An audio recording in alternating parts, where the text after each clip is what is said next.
Hey, what's up, YouTube? It's your boy Rojo, Convict's Perspective, man. And today I got a very special guest. It's the homie Wedo. He's got an extensive history on the streets as well as in prison with the lifestyle. And he's changed his ways around, man, and he's really successful nowadays, man. And we're just gonna check out his story, man. Hey, Wedo, man, we appreciate you joining us, brother, man. How you doing today, bro? Buenos dias, Rojo. Thanks for having me on the show.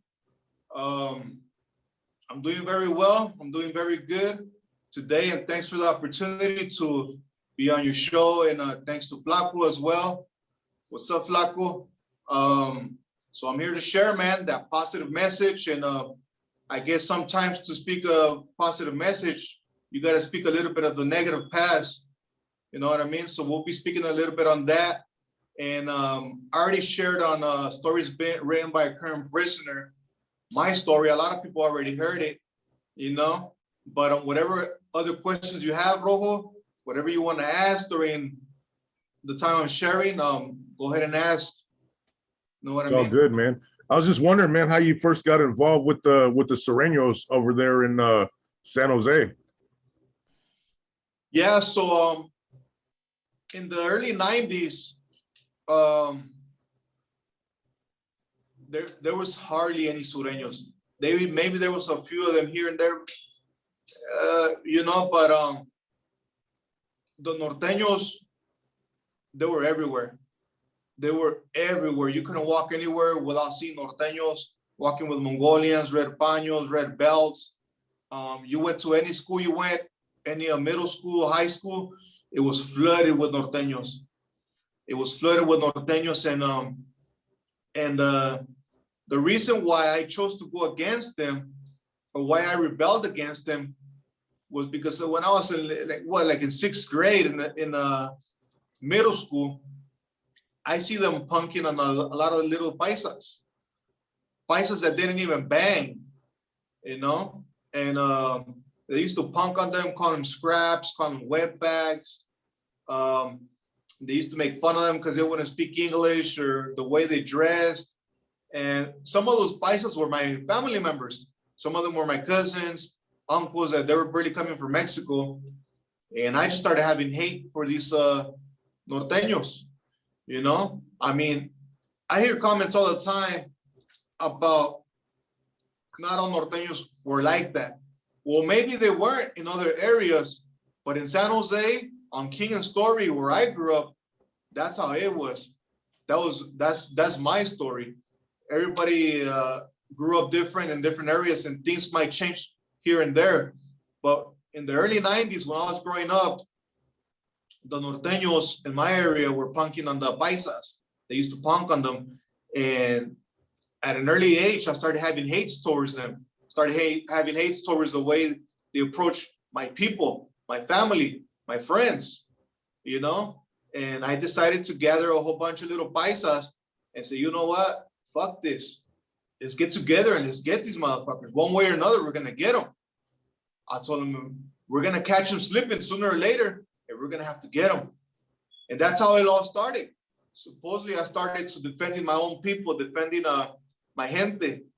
But as time went by, the pride grew in me. And I said, I'm not gonna lose against these motherfuckers. I'm gonna get them one way or another. And then the money and the power started kicking in too. The more power I had, the more that I saw they respected me, the more they feared me, the more I wanted to be like that, you know? And then I seen that I had power with the people that I had, the paisas, that they started becoming Sureños, solid Sureños. And I started feeling like a man, like somebody that had power and that I was able to make a race rise and overcome something that was at one point being a threat to us. And that I just started feeding off of that. I like, oh shit, this feels good. These motherfuckers that are hella deep, now they respect me. Now they have some type of fear. And these people that were being harassed and everything, now they can defend themselves. Right. You know, like, this is what I'm meant to be for. And then you know, the money comes in, the power comes in, and next thing you know, you're caught up in the gang. You're caught up in juvenile hall. I ended up doing about 4 or 5 years as a minor in the halls, the ranch, Holden Ranch, James Ranch, Juvenile Hall. Never made it to YA. Thank God I never made it to YA. I was able to wiggle out of that. And then I went to the county, to the feds, to prison. But basically, that's how it started. And one thing that I heard a lot when I did the other video, interview on Stories Ran by a Current Prisoner, was somebody spoke about Vicky's Town, that Sureños came and over here and they influenced us. And on my side, it was never like that. I had never met a Sureño from LA. As a matter of fact, I had never even heard of Vicky's Town in San Jose until they started bringing it up in the comments, and I looked it up on YouTube, and I was like, oh shit, there was really a Vicky's Town here in the early 80s. Yeah, I've actually met a couple of those gentlemen in Tracy that were Vicky's Town from San Jose. Is that right? Yeah. Yeah, I've never heard of them until recently this year when I did the interview on Stories Ran by a Current Prisoner. I heard him mention that, and I was like, oh shit, I didn't even know that. And the thing is, I never was influenced by Sureños from LA. I would never try to be from like them. And the only thing that made me go against the Norteños was the way they were treating Raza in the early 90s, the way they were treating the Paisas, that Right. made me rebel against them. And I found out that the Sureños didn't like the word sur or trece, and they didn't like blue. So I was like, okay, you motherfuckers don't like that, then that's what we're gonna sport. We're gonna throw it all up on your face. Right. We're gonna wear the blue paño. We're gonna sport the 13. And back in the days, before that, what we used to sport the most was Mexican pride. Most of the Sureño barrios in the early 90s, they all carried, there was like BPLs. They were Barrio Paisano Locos. My barrio was VSM. It was Barrio Sureño Mexicanos. Then there was a barrio called Barrio Terreno Mexicano. Every barrio had Mexicano or Paisano or Latino. It wasn't until the mid 90s or late 90s that we had to switch it up. So Mexicanos had to be turned into Malditos because of the prison politics. Either you were Paisa or you were Sureño. Right. So BPLs changed it to Barrio Peligrosos. We changed it to Barrio Sureño Mexicanos. DTM, which was Barrio Terreno Mexicano, they did it Sureños por Vida. So things started switching. But at the beginning, it was all about Mexican pride. It was all about Mexicanos, all about Paisas uniting, Sureños, getting together. And we started banging Sur because the Norteños didn't like Sur. They didn't like Trece. So we're like, hey, we're going to throw it up on your face. And that's how it all started. And so nowadays, that's how they started folding out, So, hey, I got a question for you, man, that a lot of people have asked me, man. In your experience in the state prison, were you treated any different as a Sureño being from up north versus how you seen, the Sureños from down south being treated amongst your own people? At the beginning, yeah. And not all the Sureños from down south. It was mainly the youngsters. I still remember the first time I went to the feds, I think 2005, early 2005. I rolled up to my unit, with my roll, blankets and personal property, whatever. And all the inmates start gathering around. And well, I showed up there bald-headed, tattooed. So right away, they know I'm a gang member, right? And you have all the inmates approach you. And I see the homies walking up to me too, right? And some of them were like, hey, you're a homie? And I was like, Simon. They were like, where you from? And I say, Sanjo. And then the little youngsters would be like, but ain't Sanjo up north? With the little, I was like, yep, that's way up north. And he said, and there's Sureños up there? And I was like, yep. And I told him, we're fighting out there the real war. We're going against Norteños. I told him, we don't fight Sureños, And there was a little conflict between me and the little youngsters from LA at first, because they would try to throw shade on me because I was fighting Sur up on the north. But I would tell them, hey, but I'm fighting Norteños. You're fighting Sureños. I told them, you fight Sureños, you kill a Sureño, you come into prison, and you have to have peace with him. And I told him, I don't. We go at it with Norteños, we shoot each other, and we're still enemies in prison. Right. And then had the older homies from down south, they would come and talk to me and they'd be like, hey, don't even trip, homie. We got respect for you. Don't mind this little homie. We know you guys are fighting the real war. mi respetos for you guys and for putting the blue flag up there. And you know, things started changing. After I started going to prison years later, everything was real smooth because they started seeing a lot of Sureños from up north, Richmond, San Jose, Mountain View. I mean, every city up north has Sureños. Yeah. And prison started, Sureños from up north started showing up to every single prison. And a lot of these Sureños were up there for murder.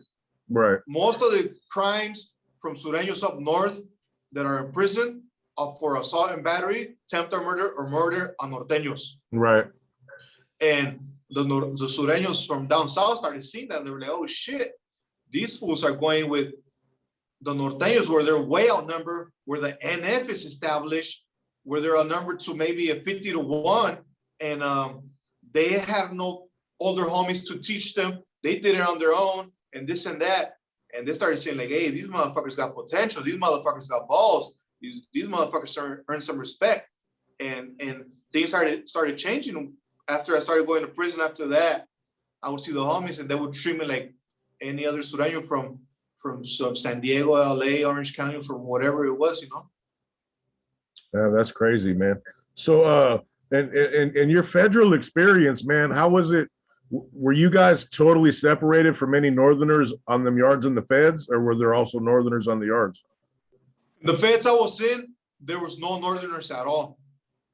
It was only blacks, whites, everything except Northerners. They were very minimal. They had them segregated. Segregated. Maybe I say in the whole prison, there was like maybe 30 of them in the whole prison. And there was about 8 pods, Alpha, Delta, whatever the names they had, right? And each pod had about maybe 300 inmates. Right. And then each one, there was about 120 Sureños on each one. Got you. You know? And in the whole prison, there was only like maybe 30 Northerners, but they were segregated. And I never saw them. I just knew they were there. I knew that they had them segregated. And it was just said, if you ever come across any of them and going to the doctor or whatever, if you ever come across them, we had to take flight on them. But I never saw one. So if there's no Northerners really there to worry about in the feds, who would be the adversary of the Cerrinos in the federal system? Where I was, the thing is, it ran really smooth when I was in the feds. It was really smooth, but we were anybody, you know. We kept it peaceful with everybody. The only thing we didn't do was do any business with the blacks. We wouldn't smoke from the same frajo, share a cup of coffee, any of that. You know, we would just keep it respectful. Hey, what's up, whatever. But we would never share anything with them or do business with them for the same reason, to not start any conflicts. You know? Yeah. But with the whites and with the paisas, it was whatever. You could do business, you just keep it respectful. And there was really never any fun the whole time I was there, only regulating our own people. You know, the upstate, and the pot I was in, there was about 20, 22, 25 Sureños from upstate. And I was in charge of that car, you know. So if any time a Sureño from upstate did something, I would break him down with burpees or a calentada, whatever, whatever it had to be done at that time, right? Sureno from LA would never touch a upstate Sureno, or vice versa.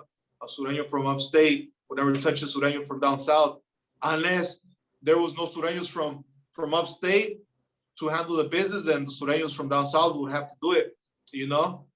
It was vice versa. But in the pot I was in, there was about 25 Sureños from upstate, from Modesto, Mountain View, San Jose. We were the deepest. There's about 8 of us from San Jose, 8 to 10 of us from San Jose, and Sacramento, and Sureños from Sacramento. And there was about maybe 50 Sureños, maybe about 60 Sureños from LA, maybe like about 10 from San Diego. And there was even like 5 or 6 that were from other states, from Utah, Arizona, you know. How did the out of state Sureños get treated by the California Sureños? I saw them. because they were totally different. Sureños from out of state, Yeah, they were way different. They had funky hair, you know, yeah, and they would use a certain different other slang, and they wouldn't. We rolled one out. We rolled one out because he was making us look bad. The way he would talk and the way he would do his hair and the way he would clown around, like we just rolled him out. right. And but some of them had to get with the program right away. And after they got with the program, hey, it was either your shaved head or slick back hair, and don't use these words and don't act like this and this and that. And they would get with the program right away. And after they would get with the program right away, they would get treated the same, you know. That's cool. That's cool. Hey, you know, a lot of my viewers ask me, and this is a group I don't know a lot about, which is the Paisas. I don't know about your experience, but my experience in the state prison system is the Paisas weren't really so much like organized or like, you know, really with the business, so to speak.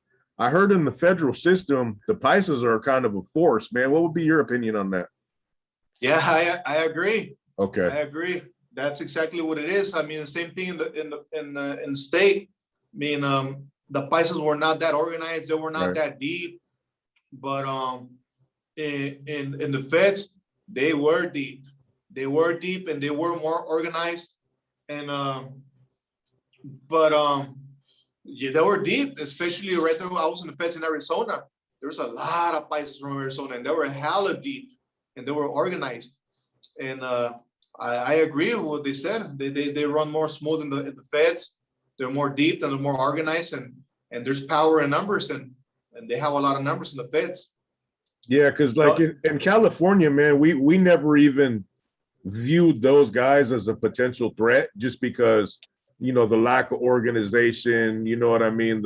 You know, they didn't program like us guys and you guys, you know what I mean? Like you know, a serious program. So we never even really looked at them as a threat. You know, of course they can be because anybody can move as a group Right. at the same time. But yeah, I had just always heard in the feds that, man, they're about it in the feds, man. Yeah, they are. And I mean, they're deep in numbers, but at the same time, they try to stay away from all the problems. They don't want no problems. So that's still the same, yeah. Yeah, yeah, Right. they don't want no problems, but they run more strict, more disciplined. I saw them working out more, but at the same time, they kept it very, very, very respectful, Right. always trying to help everybody out, and because they're deep, but at the same time, their mentality is not like the Sureños or Norteños. The Sureños or Norteños are always ready to kill.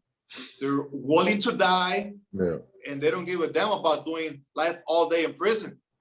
And a lot of these paisas were not criminals, you know. A lot of them were in there for domestic violence or for maybe selling dope here and there, but they weren't in that criminal violence environment like Sureños and Norteños were, you Right. know. So they were deep because there was a lot of them for domestic violence, multiple DUIs, for stuff like that, you know. But they were deep and they were organized and more deep and more organized in the feds than in the state. Yeah, that's what I had heard, and it kind of makes sense because, you know, when you get a federal charge, more likely than not, you're really involved in some heavy activities for the most Right. part. So it'd be a different class of inmates essentially, and that's kind of what we gathered without knowing, you know, just because, you know, you might got some cartel boys or some, you know, just some more serious level of dudes. Because, you know, the Paisas in California, man, in my experience, they were just really chill, minded their own business, and they weren't viewed as friend or foe. You know what I mean? Yeah. Yeah, I got a funny story about I was sold up with a paisa in Salinas Valley. No, in Delano. In Delano reception. I went to Delano reception, and when I got to my cell, they put me in with a paisa. This paisa with long hair, and the cell was all dirty and everything, right? So I get in there, I talked to him and told him, hey, this is where we're gonna live. We gotta keep the cell clean. And he was all stressed out. His wife left him and everything, right? So it took me a couple of days to get him on his feet, to get him organized. He started working out with me. He was really cool. He was a real cool paisa. And After that, after I talked to him, we started keeping our room clean, working out together, and we were on lockdown because the homies had gotten down with the blacks, right? So when I got there, the Sureños and the blacks were already on lockdown, and anyways, a couple of days passed by. We were on lockdown for like 3 months, but before we got off lockdown, they were in a different cell. A Sureño and another paisa, they got into a fight, and they got into a fight. You could just hear the banging, bam, bam, bam, bam, on the doors, on the walls, right? Yeah. The COs come, they take out these two inmates, the Sureno and the paisa. They're both bloody all over the place, right? And so none of us knew what happened. What was the reason why the Sureno and the paisa got into a fight? And a couple of Sureños of us were celled up with paisas, right? And we didn't know what was gonna happen. And the funny thing is, my celly, he was hella cool, man. He was a paisa, and we established a friendship. You know, he would tell me all his stories about his life and everything. And you know, you get close to your celly when you're in there. Man, he was a real cool guy, and we didn't know what was going on, what was gonna go on. And he told me, "Hey, Güero, check this out, man. If something has to go down, I don't want to fight you. So what I'll do is I'll bang my head on the sink and I'll make myself bleed. So they think that you beat me up, and that way me and you don't have to fight." And I told him, "Oh, come on, man. Don't even trip. Everything's going to be good. No te agüites. Everything's going to be resolved. There was a one-on-one thing over there and this and that, you know?" But I always used to clown on him. I'll tell him, "You were really going to hit your head on the sink?" They're like, "Yeah, it's because I don't want to fight you. It's not that I'm not scared of you. It's just that we're friends, right?" And I told him, yeah, we're friends, man. But in my head, I was like, man, this guy's hella cool. And it was funny to me that he said that. Anyways. Yeah, man, I always used to have to keep it in my mind, man, when I was cellies with somebody that, man, there's a potential I might have to do something to this dude one day. You know, it's kind of a messed up feeling knowing that could happen at any time. You know what I mean? Whether it's one of your own homeboys that cross the line somewhere within your group, you know? Yeah. I myself got into a one-on-one fights with my own cellies. It's because it's bound to happen a lot of the times because you're in there with him all day, especially when you're on lockdown. You're in there with him all day. You can hear him breathing. You can hear him when he goes to take a dump. You can hear when you can see when he's stressed out. Or sometimes his laugh, the way he laughs, and he laughs too long all day, whatever. Little things like that. Sooner or later, they start like little by little getting irritated, you know? And then he starts feeling the same way. And next thing you know, for any little reason, like, what you say? Like, what? I don't give a shit. Like, let's get down. Well, let's get down. Then next thing you know, you're fighting. You release that stress, and then fuck it, you just shake hands and yes, or you know, whatever. Let's get along. Let's try to make this work. We're gonna be here or whatever, you know. But hey, I got a question, man. If you as a Cerreno, you fight another Southside guy, do you guys get in trouble if it's a one-on-one? You know, you have to handle something. Is there discipline for that? No. Cool. No. That's cool. No. And especially in our county, county, I got into a lot of one-on-one fights. The only thing we're not allowed to do is jump another Sureno. Right. Unless he was gonna get regulated. But like in San Jose, we had conflicts here and there between other Sureno barrios. But the thing that there was in San Jose was another Sureno barrio cannot jump, shoot, or stab another Sureno barrio. All the fights were going to be dealt one-on-one. And I mean, things started changing. Now I hear they're shooting each other, you know, stuff like that, you know. But back when I was banging in the county, you cannot rush another a Sureno barrio, a guy from another barrio, because it's going to start war against the barrios, right? And I got into a lot of one-on-one fights in the county for whatever reasons there were, but I got into a few one-on-one fights in the county.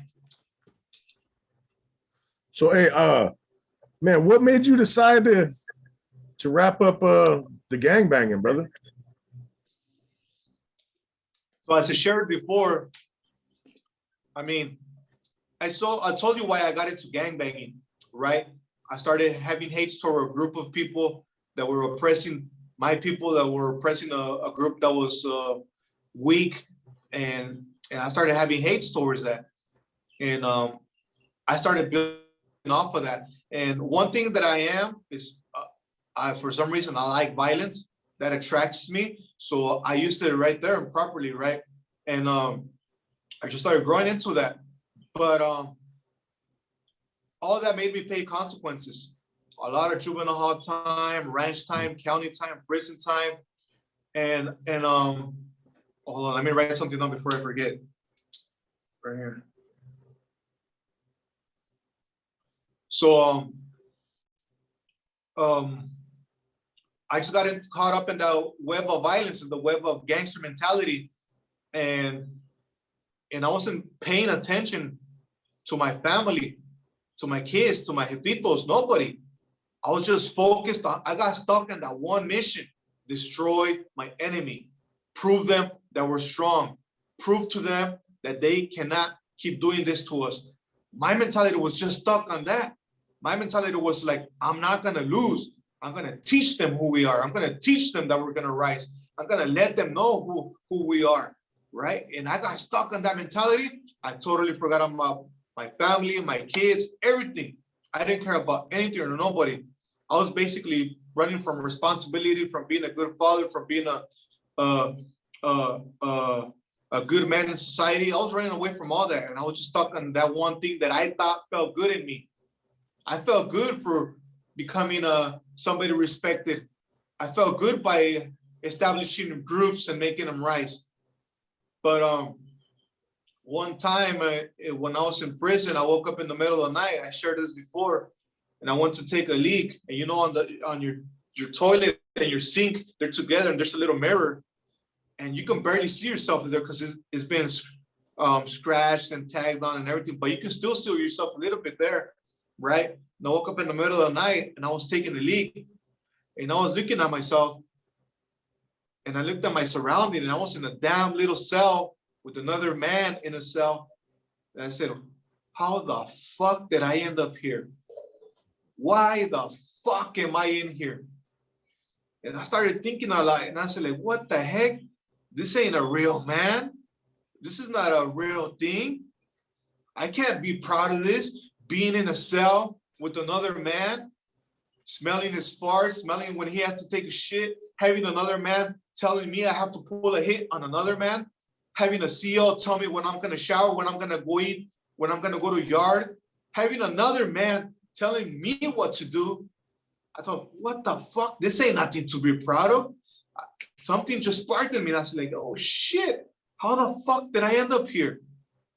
And I started realizing all the decisions I made since the beginning. I was like, fuck, man, I gotta let go of that shit. I gotta start thinking different. I gotta start focusing on my family. I gotta start focusing on building something in life, on constructing something in life, you know? And I just, out of nowhere, I snapped out of it, Rojo. I snapped out of it, and then that's when I made my decision of changing my way of thinking, changing my way of life, changing my way of approaching life, you know, thinking more further ahead what I wanted for me and for my family. And I said to myself, I got a release date. I'm still in time to make this happen, you know? Yeah. And that's what I did. And I did my last term. I didn't PC up. I rose my hand for whatever needed to be done. And I got out. But when I got out, I told the homie, say, you know what? I ain't no longer going to participate in criminal activities. Ya estuvo, I'm going to do my thing. And that's when I snapped out, Rojo. It just made me realize one day in the middle of the night, taking the leak inside a cell, I realized, Rojo, that ain't no life. Hey, Rojo, and a lot of our people that are locked up, I'm talking about everybody, Sureños, Norteños, blacks, whites. A lot of them that are still locked up, what's still holding them there is pride. They're too proud to say, this ain't the life. This is not right. I can change. They're too proud to say that, because if they say it, they're going to be considered as lames, as levas, as dropas, as weenies, you know? Yeah. No, I agree with you 100%. Yeah. But to me, I don't give a shit what anybody thinks anymore, because I proved it for a long time what I was about. I proved it for a long time. I was willing to shoot. I was willing to get shot. I was willing to risk my life to do time in prison. I was willing to do all that shit. But who was I proving that to? To motherfuckers that really didn't care about my life. To motherfuckers that sooner or later were gonna snitch, drop out, or do something, you know? And not all of them. Some of them are real good people. But I was doing it for all of them. But the people that really matter and the people that really cared, I was shining them and putting them to the side. My kids, my jefitos, everybody, you know? Yeah. So now for anybody to come and say, oh, he's a weenie, he's in that, like, I think I'm a man. Before I was a coward. Before I was running away from responsibilities. I was running away from being a good man in society. I was running away from doing all the right things that would make me a real man. And I was doing the easy stuff. Because Rojo, anybody can pull a trigger. Anybody can go and stab somebody. Anybody can go to prison. Anybody can do that. It doesn't take a lot to do that. But a real man takes responsibility. A real man realizes, oh shit, I'm doing things wrong. I gotta make changes in my life. A real man says, hey, you know what? Let me think about my kids first. Let me think about my family first. And then I'll think about me, you know?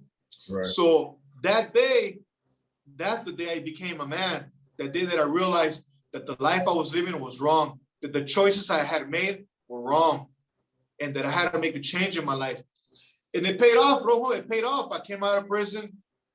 I started working with what I'm good at with my hands and with my brain. I started getting into a construction business. I started building things. I started being a crew leader in the construction business. And I started running little jobs. And 11 years later, I own 3 houses, Rojo. I own 3 houses. Check it out, man. Little swimming pool in the backyard, little playground for the kids in the backyard. You know what I mean? Oh yeah, that's good, man. To do carne asada, tacos, everything. That's right, boy. That's right. And yeah, that's what I like to see, man. I like that, boy.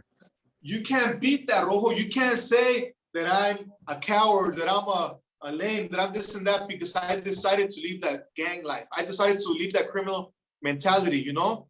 Yeah. And I say it to all those people that are out there, but especially little youngsters that are thinking about gang banging and that is a wonderful world. Hey, it's all fake. It's a fantasy. It's a fantasy that brings real consequences. Yeah. And there's no life in there, man. Why would you want to be sold up with another man? Why would you want to smell somebody else when they're taking a shit, you know? Why would you want to take a shower with a whole bunch of other men? Why would you want to have another man tell you when you can go to the yard? Why would you want to have another man tell you what kind of clothes you're going to wear? You know, the state gives you a certain clothes and that's all you're going to wear. That's it, you know? Yeah. And shit like that. They tell you what you're going to eat, what you can buy in commissary, what you cannot buy, when you can buy, when you can't buy, all that shit. Yeah, you're not responsible for any of your own anything in there, man.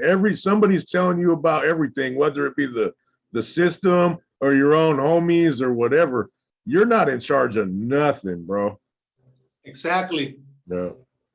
And check it out. I got the last time I went to prison, as I told you earlier before we got in the video, it reminded me because I was listening to Flaco share that spill on Cinco de Mayo. So the last time I went to prison was on Cinco de Mayo weekend on May 2009. Excuse me. In May 2009, I got caught up in the fairgrounds in San Jose with two loaded firearms, 3 boxes of bullets, and a filero. And I had recently paroled. I was maybe 45 days out of prison, you know. But one of my homeboys had just got killed. My homeboy Wicked from a barrio. I have his placazo right here, R.I.P. Wicked. They killed him. They had killed him. He got into a shootout with the Norteños a couple of days before. And he got killed. I mean, there was a shootout, right? He killed a Norteño. Norteño killed him and blah, blah. It was just a shootout, a bloody shootout. There was deaths on both sides, but they killed them. And my plan was, I had a plan for Cinco de Mayo, because that to us, that was, the norteños were going to be easy targets. We're going to be able to just get off a car and shoot as many as we could and kill a few of them. And we knew they were going to shoot fire back at us too, right? So I had spoken to my homeboys the day before. Hey, you know what? Fuck it. We're going to go all out. We're either going to die, or we're either going to get caught up and go to prison, or some of us may make it. But whatever the case may be, tomorrow's the day. We're going to handle our business. And I had crew set up and everything, right? And now I had my firearms already. I had 2 of them and 3 boxes of bullets. So we're going to go to the fairgrounds and go dance a little bit, go drink a couple of beers, basically enjoy our last day of freedom or either of life, you know? And we're rolling in my Suburban. I had a Suburban. We're rolling deep, like about 6 of us, 6 homeboys in my Suburban, and our ladies, 2 or 3 of us had our ladies. I had my lady with me, which is my wife now. But as we were walking to the fairgrounds, we seen a norteño with a Mongolian walking by. And that was rare, because the norteños, they flood all San Jose. But the one place they don't step in is the fairgrounds. Because the fairgrounds, they're playing Spanish music, they have the banda, corridos, and that's where the Sureños go. So basically, if San Jose was in colors, you see San Jose all red, and there's just a blue dot in the fairgrounds. So that's where the Sureños are. And we seen a norteño walking by. He wanted to go in the fairgrounds. My homeboys just run after him. He tried to run. They grabbed him by the Mongolia. They dropped him on the floor, and they started beating the shit out of him. And I was just with my lady walking, and I didn't even get in because my homeboys were already tearing them up, you know. And I had other plans, bigger things for the night, when the sun went down. And they left the norteño bloody on the floor. The cars were passing by, honking, this and that. And I told the homeboys, just leave him there. Let's go, whatever. And we were already in the entrance to go inside the fairgrounds. And to make a long story short, while we were in the line, parole agents were there. There's parole agents. And they came by, they surrounded me, and they pulled out my ID. They saw I was on parole, that I was a high-risk gang member, that I was under the influence of alcohol. They found the keys of my truck in my pocket. Anyways, they went to my truck. They found my firearms. I had a real hidden, but they found them. It was a .357 revolver and a .380, 3 boxes of bullets, 2 24 packs of beer, a little bit of weed, a filero. And I went to prison. I got locked up. And I got locked up, and I went to jail. I did my term. I went to Delano for reception. Then from there, I was there like about a couple of months, 5-6 months in Delano. From Delano, I went to Salinas Valley, and I was there in Salinas Valley, finished my time there. That's the first time I was in the mainland with norteños. I had never seen norteños before, and I seen them there. And anyways, I came out of prison, and I came out with a different mentality, right? But in 2013, my mother, she had a blood spasm, open head surgery. So they took her to Stanford Hospital, and she was in that in the unit where they have all these people that are about to die, whatever, right? And I would go see her in the hospital. And in the hospital, I seen a lot of families crying for their relatives that were almost dying. And in one of the rooms, there was a gang member in there. I don't know, they shot him up, stabbed him up. I couldn't tell what he was, right? But I saw him there with tubes all over the place. And I'm like, damn. And I started thinking about all the shit that I had done in the past. How many people had I put in that situation? How many families were crying because of the stupid shit I made? How many family from my friends were in the same spot? And then the family that was out there for the guy that looked like a gang member, I think I'm 80% he was a norteño. But his family, they were just like my family. They look Hispanic.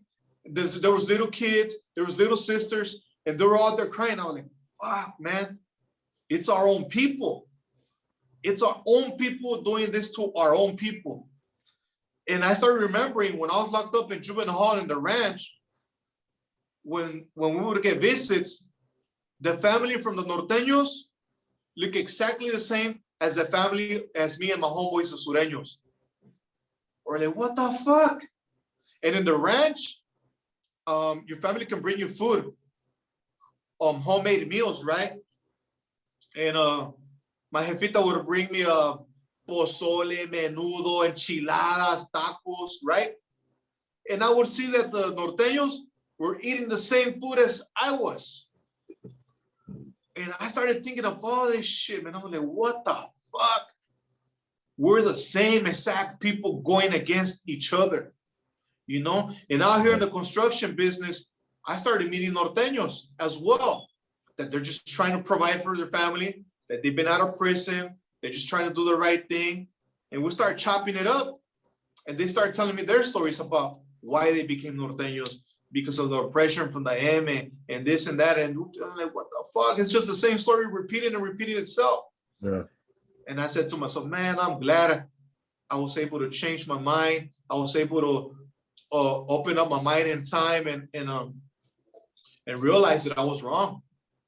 I was wrong, Flaco. I mean, Rojo. Yeah. Just like Flaco, just like you, just like Gunner, we were wrong at a point in our lives.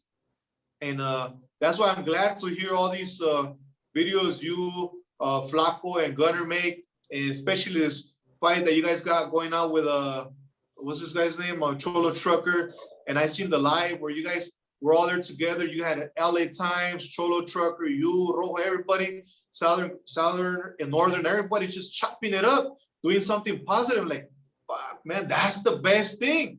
That's the greatest thing. You know, you can just chop it up with your own people and grow together as people as a whole, you know.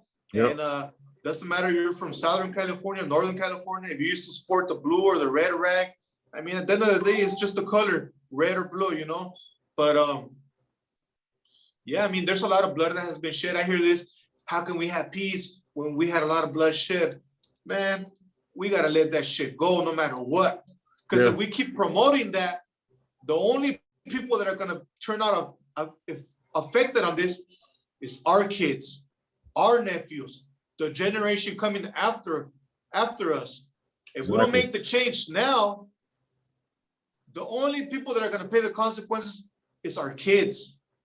So by us saying, fuck all that shit, we shed too much blood already, we're basically saying, we don't give a fuck if our kids have to go through it. We just wanna get ours, and that's it. Man, we gotta stop that mentality. We gotta say, hey, fuck what we think, fuck our pride, let's focus on our kids, our next generation. We already made our mistake. No matter what, if anybody who's in the game has common sense, they know that there's only two things. There's prison and there's death. You know what I mean? Those are the only two results. You're not gonna retire, oh, yeah, I was a Cerreno for 30 years and now I'm enjoying my pension. It doesn't happen like that. Norteño, Sureno, Bulldog, Crip Blood, it don't matter. Where you survive is what you're doing right now. What I'm doing right now is out there being proactive for your family and for your future, for your children, you know, for everybody, man. And then you can enjoy that pension, man, because otherwise you're going to sit in prison or you're going to die. I mean, that's it. Exactly. And everybody, you know, no matter what anybody says that are out there, you know, still really active and stuff like that, deep down, they know it as well, unless there's something wrong up here. You know what I mean? Because there's some vatos that there's something wrong with them. You know what I mean? But any normal thinking individual realizes the end of this lifestyle, it ends in two places. Yeah. Like you said, there's still people active out there. I mean, I still keep in touch with my homies, you know, very lightly and with very few. I don't bring anybody to my house that are still out there gangbanging and all that shit. I still keep in touch with my homeboys that are trying to do right, you know, that are trying to find a job. I connect them with a job, or I tell them, hey, come to a pad. I'm gonna do carne asada, come and eat some tacos and drink a beer with me. We know we talk and eat, and then they move on, go do their thing, you know. They keep it very respectful, but they tell me, hey, Güero, just keep doing what you're doing. Don't come back. Just keep doing what you're doing. It ain't worth it. And I talk to, still keep in touch to like 4 homies that are still locked up, and they're doing 15 years or life in prison. And they tell me all the time, they said, hey, Güero, we're glad you made it out. Just keep doing what you're doing. Just focus on your family. This shit ain't worth it. They tell me it's too late for us. We're in here. It's too late for us. We got nothing to lose anymore. But we don't want you to get locked up. We don't want you to get caught up. You know? So even homeboys that are doing life in prison, they know. They know. Yeah, They no know. doubt. Hey, we're not stupid. You know, we realize it. It's just being whether you're, you know, you're strong enough inside to make the decision to change it. You know what I mean? To do something about that knowledge. You know what I mean? Right. Yeah. Unfortunately, not a lot of us are, you know? Yeah, yeah. But I'm glad it's a new movement going on. I was telling Flaco yesterday, this is history, man. This is history what you guys are doing. Having a Trollo and Gunner fight, you guys having those videos live all together, Southern and Northern California, you know, and that's history, man, and that's gonna bring a lot of positive things for a lot of people. That's what we're shooting for, bro, for sure. You know, and I'm 100% behind you guys. Whatever you guys need me to do, I'm here to promote the same message. I'm here to share messages and whatever it needs to be done. You know, Appreciate that, man. Yeah, Appreciate that for sure. We got to get the Bulldogs on board as well. You know, and you guys already got the Southerners, Southern California. You guys got the Northern California. Me, I'm as an upstater. I mean, I see the upstaters like the Bulldogs, kind of, you know, because we're not from Northern California. Well, I mean, we're not from Southern California, but we're in Northern California, banging sur. So it separates us a little bit from the Surenos from down south, and it completely separates us from the Norteños from up north. So we're like for a while we were like in between, you know. Yeah. The Norteños didn't like us for shit at all. We were going at war with them, killing each other. And the Sureños from down south, they saw us at the beginning like something different, like we weren't worthy, you know. And I identify myself a lot with the Bulldogs, you know, because they're like in between as well. They don't get along with one or the other, you know. But anyways, enough of that. That's something different. But back to what I was saying, man. I'm glad this is going on. I'm glad this positive movement is going, and I hope more people join in and keep pushing this movement, man. Right on. Yeah, that's what we're working for, man. We're working to make this, you know, you know, like you said, it's a historical kind of, you know what I mean? And we're trying to keep it going, you know. Hopefully this will be successful. And, you know, we're just going to keep coming up with more ideas to try to keep pushing this message, you know, that's one people. That's all it is. You know what I'm saying? So, yeah. That's what we're shooting for, bro. And you obviously think the same, man. You're out there doing your thing, man. That's great, bro. I applaud you for that, man. Yeah, man, no problem. And one thing that I want to say before we end this, and this goes mostly to, because down south, I know it's different than up north, but so I want to push this message more for the raza that's up north, for the Sureños and the Norteños.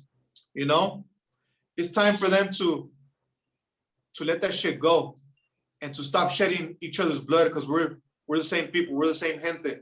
Some of you guys are sporting red paños, some of them are sporting blue and red. But it's raza, there's people, they're gente. They gotta let that shit go. And there's a main big reason right now.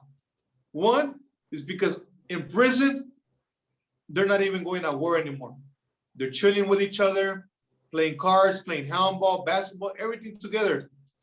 So why wait to get caught up for something out here and go to prison and have somebody to tell you, hey, you have to be at peace with them. We cannot fight them. Right. Why wait to get to the point? Why not start it now when you're out here in the free, when you can still enjoy life and say, hey, what the hell? Why am I going to shoot this guy and get locked up and have to go in prison and be at peace with them? Right. Why are you going to wait for that? Why are you going to wait for somebody in there to tell you that you have to have peace with your enemy? Just start having the peace now while you're out here. Hey, even if you're not all best friends hanging out, man, you don't have to have the violence. Just, you know, you can coexist. You don't got to be best friends. You know what I mean? Right. Exactly. Yeah. If you're a norteño, you see a Sureno, ignore him. Say, hey, you know Keep what? pushing. Yeah. Yeah, he wears a different color. I wear a different color. He's raza, whatever. Yeah. Let him do his thing. Vice versa. You Yeah. know, what's the point of you gonna go stab him, catch 10, 15 years just to have peace with them inside? Doesn't make sense. You know, just stay out here, enjoy life, do a carne asada, do some tacos with your family. Ignore the Sureno. Just let him do his thing. You do your thing. You sport your flag. Let him sport his flag. Yeah. That's it. Just keep it peaceful, man. Just say, No hey, doubt. he's gente just like I am, and he has family like I have family. He just likes a different color, and I like a different color, and that's it. Whatever, you know. Yeah. But I really hope, especially the youngsters out here, they can start realizing that it's not worth it. You know, it ain't worth it killing your own people for whatever the reason may be, and then going in prison and having peace with them and just destroying your life for, I agree, brother. Stuff that doesn't make sense, you know. But yeah. Well, hey, man, I appreciate you, man, and your positive words, man, and telling your story a little bit, bro. I know you got some things coming up here in a minute that you got to prepare for. So, you know, we'll go ahead and end this for now, man. But if you'd be open to coming up on again, man, I'm sure our people would like to hear a part two, man. They love to hear, you know, they're probably tired of hearing the northern stuff and this and that, man. So it'd be nice to have you on again if you got the time. Yeah, for sure, man. All right. I'm always up for it. I like sharing stories. You know, sometimes we got to speak a little bit of negative to at the end say something positive, you know? Yeah, you can't leave that kind of stuff out, bro, because then it's not authentic. You know what I mean?